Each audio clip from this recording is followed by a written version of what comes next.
Thank you for waiting, ladies and gentlemen. We've invited first class. Now we're inviting executive platinum, emerald, sapphire, and ruby. Hi, everyone, and welcome to another edition of Crew Travel right here on Yachting International Radio. My name is Ria. I am your host, and I'm very pleased to welcome back my co-host, Lee Harris from ATPI Travel. How are you, Lee? Yeah, not very good, thank you. It's been a good week. The sun is finally coming out in New Zealand, so we are heading into summer at last. So yeah, it's all looking good. Yes, as you can tell, we're heading in the opposite direction here.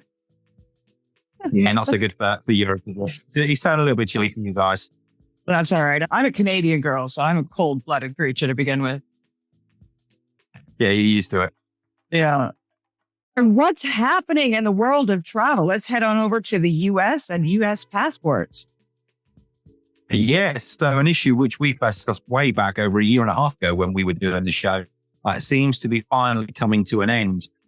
US travelers may finally be free from bureaucratic scourge of months-long passport wait periods for the first time in 3 years. According to the latest estimates, Americans could have their little blue books processed in less than a month. On November the 6th, the State Department shortened its passport processing times to 7 to 10 weeks for regular applications and 3 to 5 weeks for expedited applications. And that's a significant improvement from earlier this year when wait times ballooned to as long as 16 weeks for a routine service. And that's not including mailing time. Officials say that the goal is to return to pre-pandemic timeframes by the end of 2023, and we state they're getting close. Before the COVID-19 backlog, routine passport processing took just 6 to 8 weeks, and expedited applications were turned around in a quick 2 to 3 weeks. In order to carry on eradicating excessive times, the State Department have been aggressively recruiting staff from all over the country to add to their passport agencies and centres. Now, for any crew needing to renew their passport in the US, costs are currently $130 for a regular renewal, or for an extra $60, you can go the expedited route. Why don't they just go digital? Yeah, I think we're getting there slowly but surely. We talked about it. Singapore have gone the digital route. There's a country, I can't remember now, in Europe as well that have gone digital. There's one in the Caribbean. It's definitely on the cards. Hopefully it'll be a quicker process. And like you say, if it's digital, it's a lot easier. It's one less thing you've got to worry about. And surely the processing times would be a lot quicker. They'll be saving a lot of trees. Indeed. There you go. And there's another plus. I know.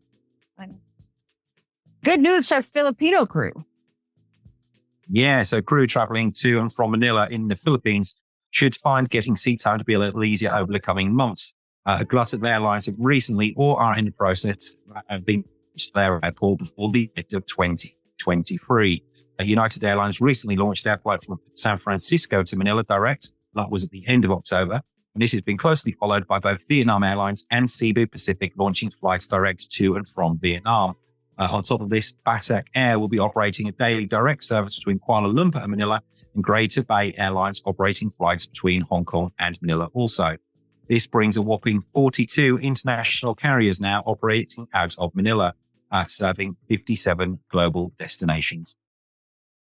Nice. And EasyJet has had some announcements. Yeah, they have. Yeah, EasyJet have become the first low-cost carrier to partner with home bag service Airporter, basically in a move that will allow its customers flying from Gatwick Airport to have their luggage checked in and collected from their doorstep. Passengers can opt to have their bags collected from their home, hotel, or office as long as the address is within a certain catchment area. The next time they see their bags will be on the reclaim belt at their destination airport. The service is operated by Airporter, which has existing partnerships in place with British Airways, American Airlines, and Finnair. Now, EasyJet offers 2 variations of the service. The premium product allows passengers to check in a piece of luggage and choose a 1-hour pickup time slot at a price starting from £30. Alternatively, the £40 value product includes collection of up to 4 pieces of luggage, but there will be a 3-hour window to wait. This kind of makes me worried because EasyJet seems to have a bit of a problem dealing with luggage when you check it in yourself at the airport and collect it at the other end with no stops in between. So now they're adding this extra leg. Do people actually think they're ever going to get their luggage? Let's hope so. Let's hope it works. I mean, maybe outsourcing it to Airporter to collect the bags is one way of eradicating the issues that they've been facing. I don't know, personally. Give it a go and see. If somebody uses the service, please let me know how it works for you. Fingers crossed it does make it to the other end. Yeah, well, I think there's some airlines out there. I think we talked about this a couple of weeks back that are now adding in that luggage tracker into their online app. Can you imagine people checking their app and finding out their luggage is like on the other side of the world? Oops. Yeah, you can imagine you taking your flight taken off and you're seeing your bag still at the airport, and that's when the panic kicks in. You've like got a 12-hour flight to wait to tell somebody.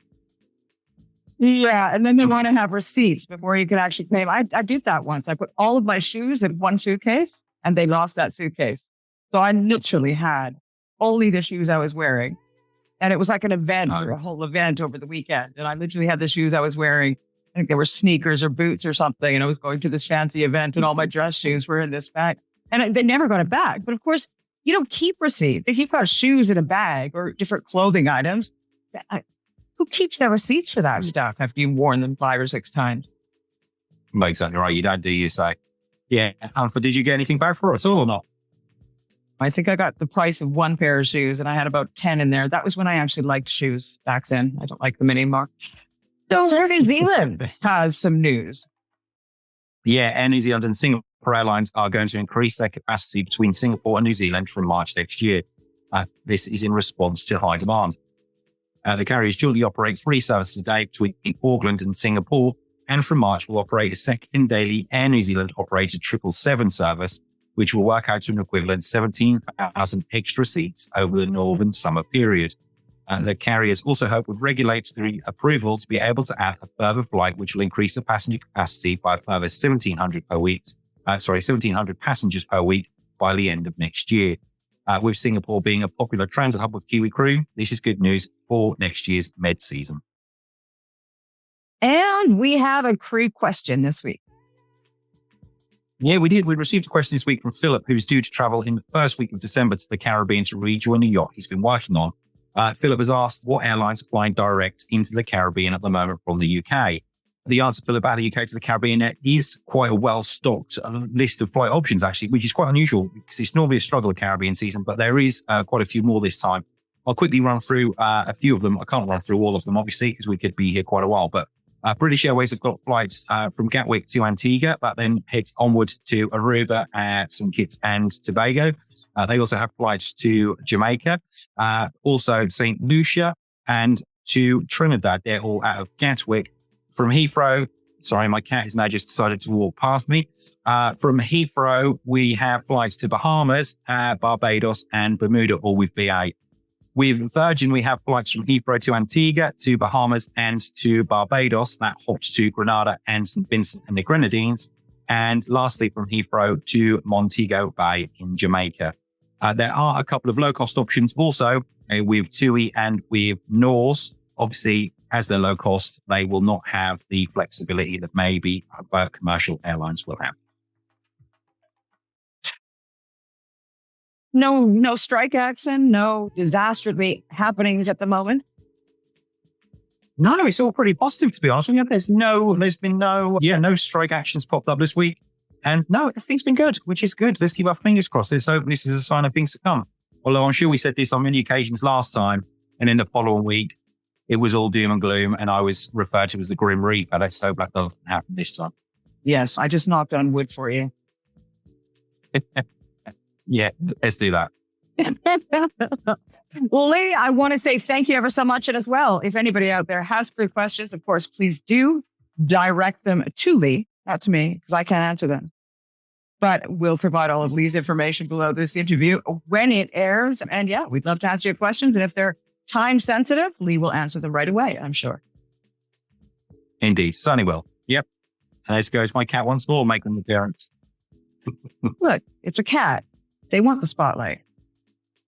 Indeed, they do. Yeah, this one does. Lee, thank you once again for your insight. It's very much appreciated.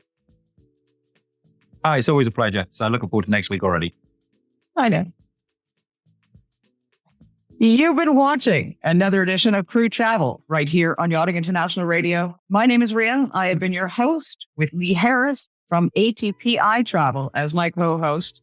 We'll see you again next week.